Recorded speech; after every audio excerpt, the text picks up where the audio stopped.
Hello everyone, this is my first ever YouTube video.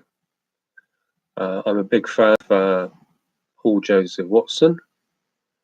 Milo Yiannopoulos is good in parts, he's a bit extreme. I like Raheem Kassan. Haven't seen much of him lately, but he's not bad. Obviously, people like Nigel Farage, Katie Hopkins. So I think you can all guess where I'm leaning. Now, the purpose of today's video is to talk about Sadiq Khan and about his take on London crime and the stabbings and the shootings and the record number of murders. So, how has he approached this?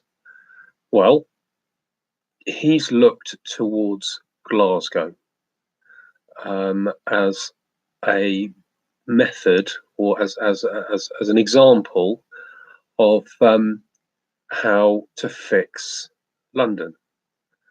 Okay, and broadly speaking, Glasgow had a serious gang problem. It had and probably still has a serious drug problem, and knifings in Glasgow have come down, and that's a strategy with the community. Now, is that really going to work applying it to London? I don't think so. Culturally, they're a million miles away. The bulk of the stabbings in London and shootings as well, most likely, are black on black crimes. It's a cultural thing. I've just been watching a video with Vice, and no one wants to help the police with their inquiries. No one from the victims' side, not even their mothers. It's incredible. So the police are the enemy. I think the government has done a lot to make the situation worse.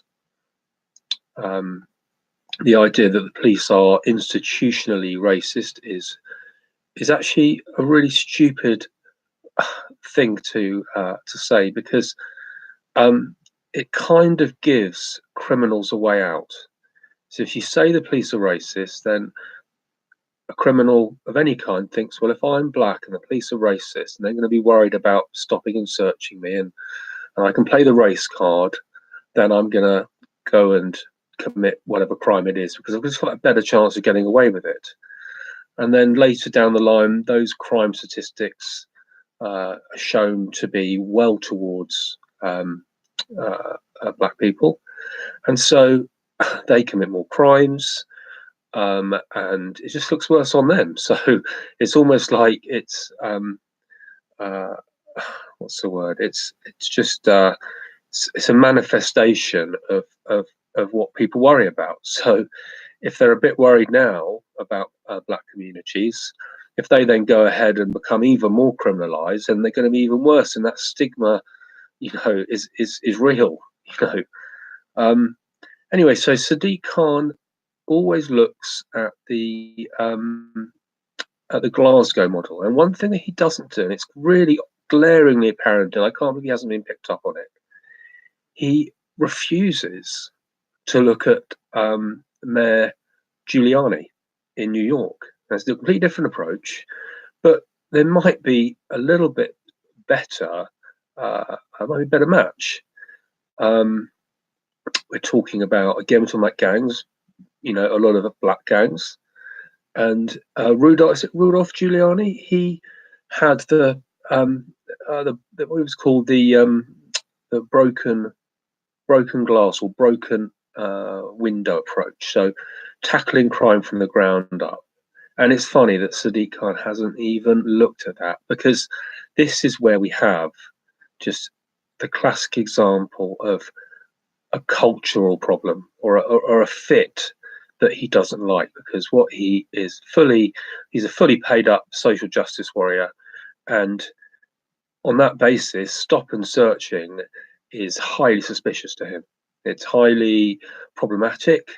He no doubt thinks that the police are institutionally racist, and he'd probably still think it if they were 100% black officers. It's just this idea that stopping and searching is sort of intuitively racist. It's not, but that's the sort of premise that poor black teenagers getting stopped and searched, and leave me alone and stop terrorizing me, and I'm just a poor black man and you're institutionally racist. Anyway, so it's almost like they've got the upper hand, and Sadiq Khan is encouraging that.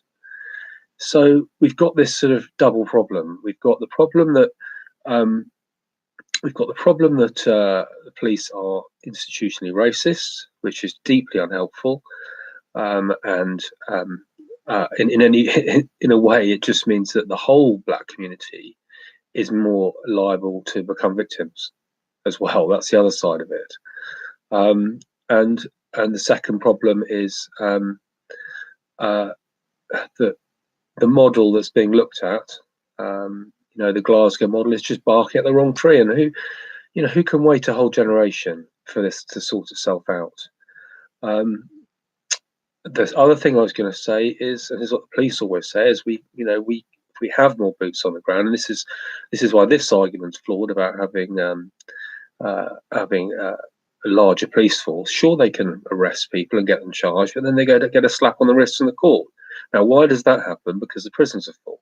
Why are the prisons full? Because the liberal establishment won't build more, because they're looking for different ways.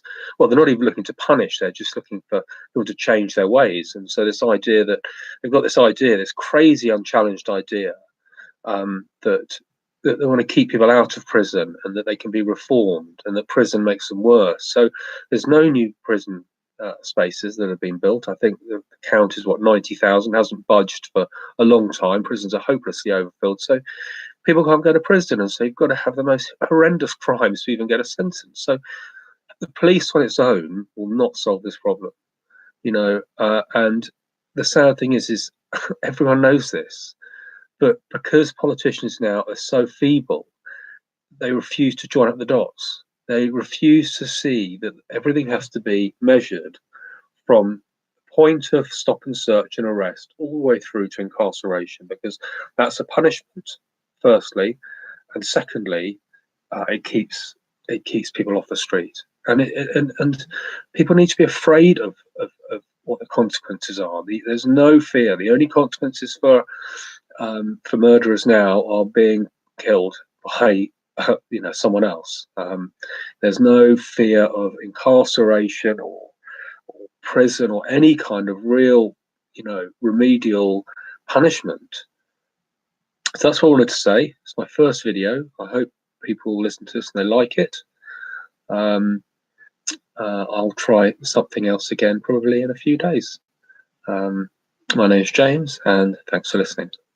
Bye.